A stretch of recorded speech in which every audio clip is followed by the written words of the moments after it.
influencing factors around my work have really been around our social and economic paradigm and how we can address these huge inequalities we have in this country. So those have been really burning factors from when I started studying around my work and how I approached architecture.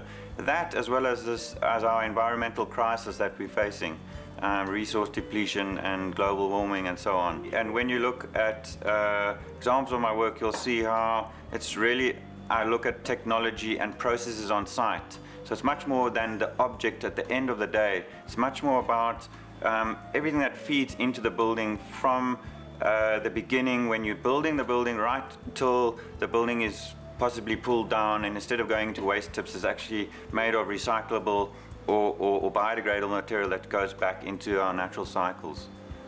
My mom's an artist and my father's an architect, so I had these two influences. Yet for art, as much as I love art, it somehow didn't deal with enough of the scientific side of my brain, I think, and a sense of doing something of social value in this world.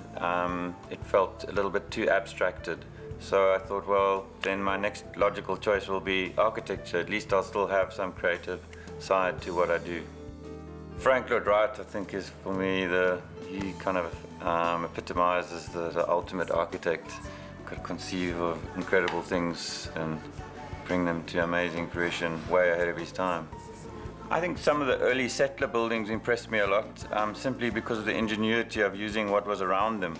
And that's a lot of what I really try to do with my own work. Yeah, other than that, there's been some very interesting new buildings, I think, coming out. The Apartheid Museum, the Constitutional Hill. For me, style is all about context, and the design really is a process for me. So it's not a predetermined thing, and it's really about what the environment and the brief and how that influences the design. Materials for me incredibly important, because we live in this world of finite resources and actually heading into a time of consequences, I believe, where we no longer have the resources that we once had, or there are just too many of us competing for the same resources. I think we have a huge part to play when you take into account the power of the purchaser, and what you put your money into is what you're going to give energy to. So I always ask, I lecture sometimes at UCT, and I always ask the students, well, have you thought about, when you choose a material, have you thought about what the impact of that is on someone's life down the road? Is there pollution in the factory that the material you chose? How far does it take to get to site? How much how much waste was created in getting that material to site when you could have possibly just chosen something a little bit different but down the road? So I think if we're going to build the economy and build a sustainable society, architects have to start waking up to the impacts that buildings have.